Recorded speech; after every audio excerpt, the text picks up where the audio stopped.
Konnichiwa minasama, Nanda Mitsukata des, dan kita akhirnya kembali lagi di series Trunk View volume ke-16.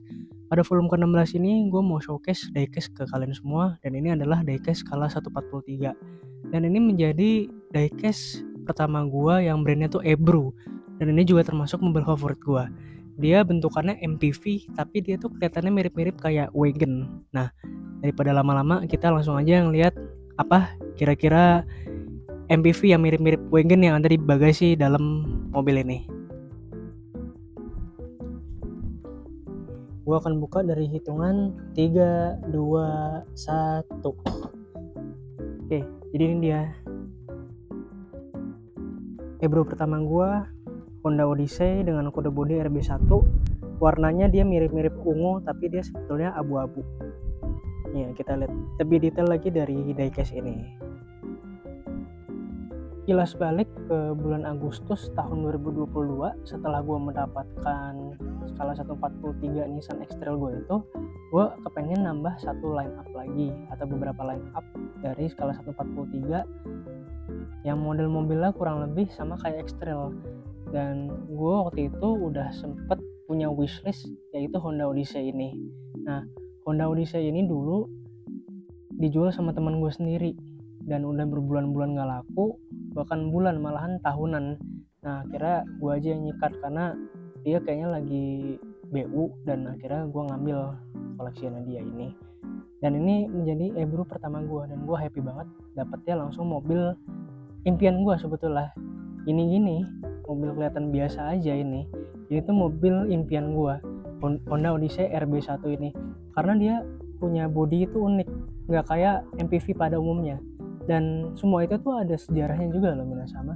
Dari Honda Odyssey ini kenapa modelnya berbeda dengan yang kode RA6 yang lebih tinggi, karena parking lot di Jepang itu dia kebanyakan rendah. Maka engineer dari Honda untuk di generasi Odyssey yang ini, yang ketiga, mereka memutuskan bikin atapnya dia lebih rendah daripada Odyssey di generasi sebelumnya, generasi 1 dan juga generasi kedua. Untuk boxnya dia memang kebanyakan di bahasa Jepang ya, dan kelihatannya memang untuk Japanese market ini diecastnya tuh. Kalian bisa lihat, baca di sini.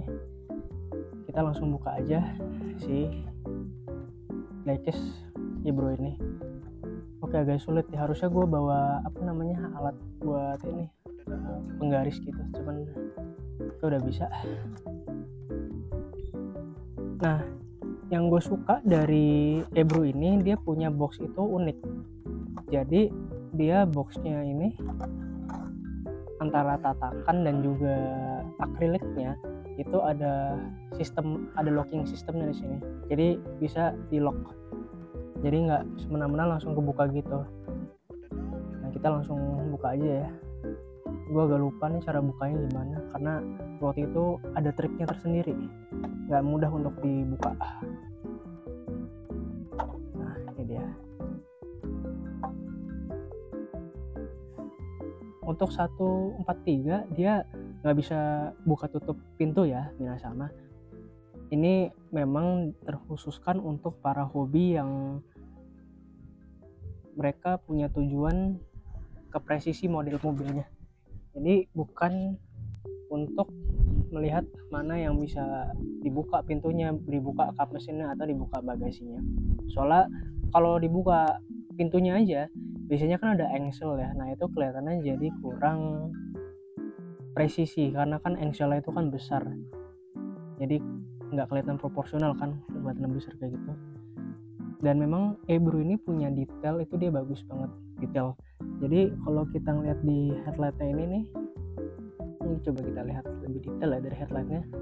Itu ada, nggak cuma ada mikanya juga, tapi ada pattern juga di dalam headlightnya.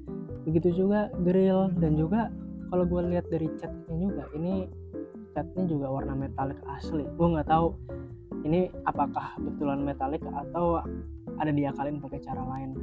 Nah, selain itu ini juga ada tampo Odyssey-nya juga detail ya di sini. Untuk trimnya dia bukan Odyssey yang absolut ya, sama yang ini antara trim M atau trim L, nggak ada sih detailnya. Nah, kalau yang Odyssey Absolute dia ada ketambahan tidak di tatakan akriliknya ini Odyssey Absolute sesuai dengan penamaannya gitu. Untuk bannya dia bannya karet ya pasti, udah sangat detail di sini dan bisa diputar juga rodanya.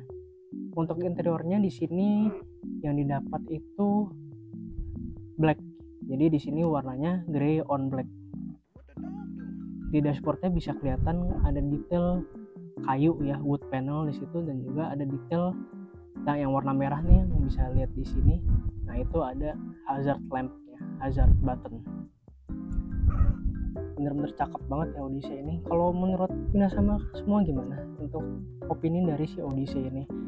Nah setelah ini gue udah punya sekitar 3 tahunan dan akhirnya gue simpen aja di dalam lemari, dan syukur-syukur gue bisa ngerawat dengan baik ya. Jadi pas gue dapet kurang lebih kondisinya mirip-mirip begini juga. Kalau gue pantulin ini kan dia nggak ada yang namanya rintis atau minim rintis lah kurang lebih. Kebetulan juga di lingkungan gue nggak lembab, jadi nggak bikin mobil-mobil skala kecil gue ini pada cepet rintis. Nah, bagi Minasama semua yang ingin memiliki Ebru Honda Odyssey ini, kalau kalian mau cari di marketplace, dia lumayan banyak kok yang jual, mau yang Absolute atau yang model yang kayak gua kayak gini nih. Nah, untuk model yang kayak gua gini, dia ada 2 opsi warna ya yang gua tahu. Itu ada warna grey yang ini, sama satu lagi ada warna yang silver. Silvernya tuh mirip-mirip kayak biru. Nah, itu warna yang nggak bisa didapetin di kebanyakan mobil kecuali Odyssey ya. Nah, ada 2 warna, ada juga yang Odyssey Absolute itu gue tahu warna merah sama warna hitam kalau nggak salah. Soalnya gue nggak terlalu suka model yang Absolute itu, karena dia modelnya yang pre-facelift ya, lampunya misah kayak gini. Kalau lampu sambung gue suka tuh yang Absolute ya. Tuh. Untuk pasarannya sendiri dia kurang lebih di angka 500-an sih atau lebih, tergantung sellernya. Kalau menurut gue dengan di angka 500 ini worth it sih buat kalian miliki. Terserah, kalau harga itu kan persepsi masing-masing. Kalau gue dapetnya kurang lebih di angka segituan sama. Dan kita kembalikan lagi nih ke dalam outer box-nya. Kebetulan gue dapet dari teman gue yang juga sama-sama ngerawat diecast-nya, jadi kurang lebih kondisinya apik lah ya, nggak yang ya kan gue punya koleksi juga, ada yang di bagian outer box-nya udah yang lembab deh, jadi kayak kurang lebih kayak ada bekas basah gitu loh.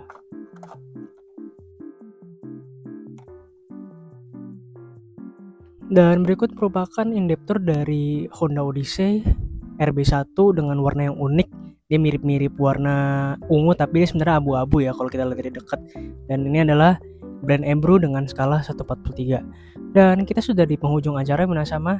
Jangan lupa untuk subscribe jika ingin menonton konten gue ke depannya atau konten yang lama.